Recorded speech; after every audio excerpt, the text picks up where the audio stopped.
Just kind of an overview on the reading test. It's always the third test, and there are always 4 passages. The passages come in exact same order. So that is really good for us to note as we're starting to go through these reading passages. I think it's going to be comforting for you to know when you start off the type of passage that you're going to have.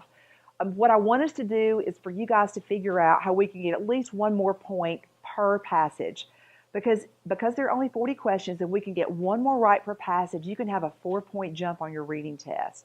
And that is very, very encouraging. 1 more right per passage, we can get a 3 to a 4-point jump on our reading test. And everybody in this room is capable of doing that. As you know, the best way to prepare for the ACT is to work in all 4 areas. Some of you guys have highs and lows like almost everybody does.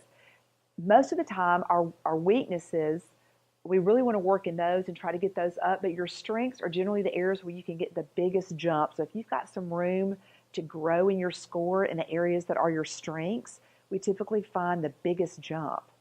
So I want you to work in your weaknesses, but I really want you to work on your strengths as well.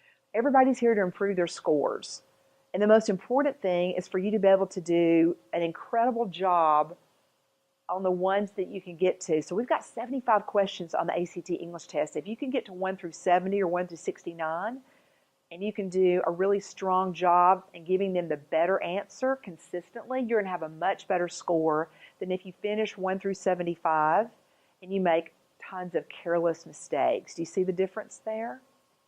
So it is about finishing, but we don't want to finish at the cost of making lots of careless mistakes.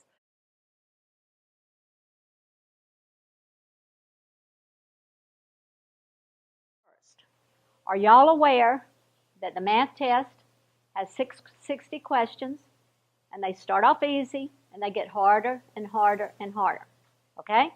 So what does that say to you? It says to you, if you're trying to get that really high score, which most of you are probably trying to get, I need to probably do those first 30 in less time than 30 minutes.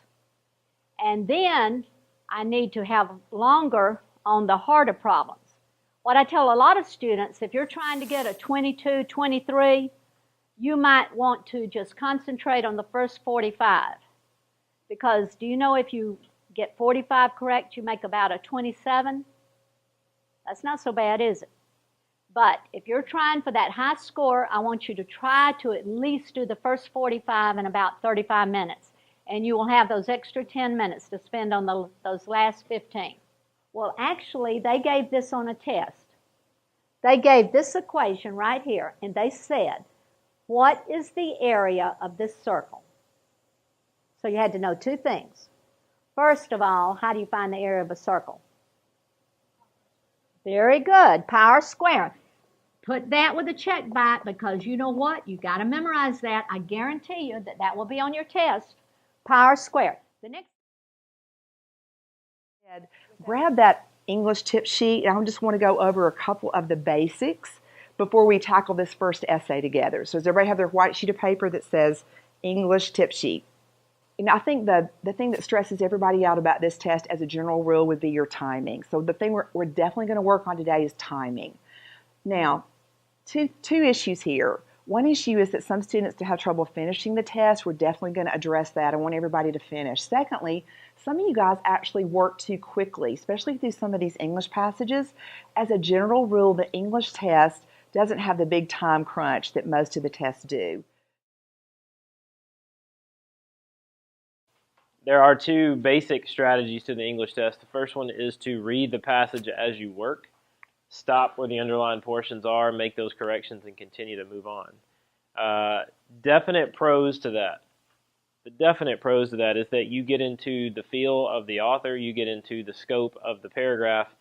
When you get those questions later on that ask you if this idea fits with the idea of the author or fits with the idea of the paragraph, they're much easier to answer. Downside to it is it can be a little more lengthy because you end up reading quite a bit of material that you may not necessarily have to use to answer a question. The other option is to go straight to the questions themselves and to try to read the sentence around it, see what you can gather from that. Nothing wrong with that strategy, typically a faster strategy, but again, on some of the longer questions can put you a little bit behind the 8 ball. because you're not sure exactly what the passage as a whole is trying to say.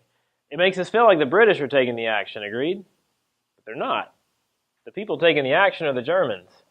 So why in the world would we put them in the end of the sentence behind the verb that describes what they did to someone else? This is called being passive. This is passing that ownership to the end of the sentence, and it's grammatically incorrect. And the verbs that you should always watch out for are was and were.